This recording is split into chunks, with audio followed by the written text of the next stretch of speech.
Boxing fans, this is Jason Lawyer here with 10 Count Boxing News, coming at you with some great news.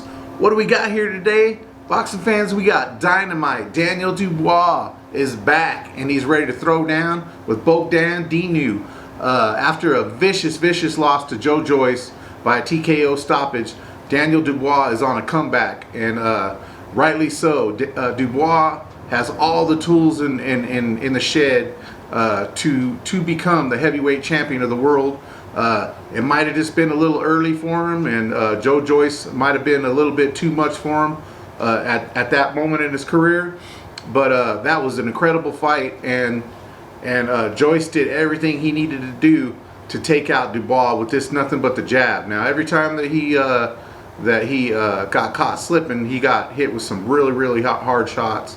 And Daniel Dubois has some tremendous, thunderous power, but he was lacking a little bit of experience for Joyce. So this loss from Joyce could have been exactly what Daniel Dubois needed to take his career and go to the next level. He might have been believing all the hype that he was like unbeatable and this and that, but honestly, if he's anything like, say, Canelo Alvarez, when Canelo Alvarez was about 22 years old, I believe it was, he fought Floyd Mayweather Jr. and he, Floyd Mayweather did everything he had to do to win that fight, and he left Canelo a little bit short, and that was the best thing that ever happened to his career, because he went and studied everything and trained and turned into the man that he is today, which is like, pretty much the total package boxer. And I think that Daniel Dubois is kind of growing up into that same era, okay? He could learn from everything that happened to him during that big loss, and try to use more head movement, try to use his jab, and try to beat people the way that Joyce beat him with his own jab. So Daniel a lot of time relied on those big power shots when he needs to realize that, hey, the jab, like Lennox Lewis, will get you around the world, and it'll take you to where you need to go. So and it's also the main weapon that he's going to need to be setting up the big right hands. So with all that said, one thing we know is these dudes, these guys are so competitive at this level. They don't even like to lose to a game of checkers, let alone to another fighter in their own sport. So I think when Daniel comes back, he'll bring a lot of head movement with him, like I say, and increased stamina, and his power has always been there, but it'll probably be even better, more powerful as he gets older, okay, because he is a very young fighter right now. He's only 23 years old, and that's very young for a heavyweight to be fighting at his level. Now, Dinu is a very big guy with a great offense, and he only has 2 losses against him, against some very tough opposition.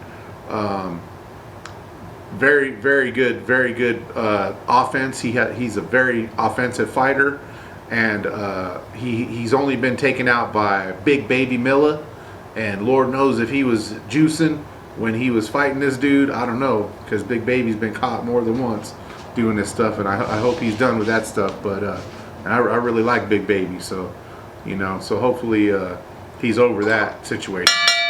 He also has a loss against Kubrat Pulev, which we know just fought Anthony Joshua. He ended up losing, but when Dinu fought Pulev was a little bit younger and a little bit tougher than he looked against Anthony Joshua. So with that said, Dinu comes out very strong in the early rounds, okay? And those first few rounds are going to be very tough for Dubois. I mean, like I say, he was giving Big Baby a lot of trouble. He was giving Pulev a lot of trouble in those early rounds. And, one of these guys, one of these big sluggers are going to get knocked out in this fight. And I believe that Daniel, with a new mindset, is going to have what it takes to take out Dinu. It's probably going to be around the 10th round, but it's going to be a war back and forth, and you're going to get to see a great heavyweight slugfest. And let's go over the tail of the tape on these dudes. But shout out to Dubois on this comeback, man. He needs it, and I'm looking forward to seeing him, because he's one of my favorite up-and-coming fighters, and he's definitely in the top 10 in my book. Okay, So Bogdan Dinu is 20-0 with 16 KOs, standing in at 6'5", 34 years old. So he's got all of his man strength, and he is from Romania. And like I say, this dude's no joke. He's going to give Daniel Dubois some problems, and Daniel's going to have to use his IQ and a big jab and a bunch of right hands to get this dude out of there. Okay, so Daniel Dubois coming in at 15-1 with 14 KOs. He's also 6'5", and he has a 78-inch reach, which is incredible. And like I say, he's only 23 years old, so he's still got room to grow. And I don't think he'll be, I think he has what it takes to be champ, but I think it's going to take at least 4 years before he can become a heavyweight champion of the world. But he is a UK fighter, and like I say, Daniel Dubois is incredible, but he just got, Joe Joyce took it to him on that last fight. But shout out to him for that great comeback. And if you guys haven't liked and subscribed, man, get off your couches, hit that button down there, man. Please subscribe to us. You know, after this COVID is backing off a little bit, and there's so many fights getting booked, we're going to be dropping videos after videos after videos talking about all these great fights that are coming up. So we're also going to be giving away these Everlast boxing gloves. So please, guys, like and subscribe. And thanks for watching 10 Count Boxing News. And this is Jason Lloyd with 10 Count Boxing News. Remember, after the 10 count, you out, suckers! Boxing fans, boxing fans, boxing fans, boxing fans. And remember, after the 10 count, you out.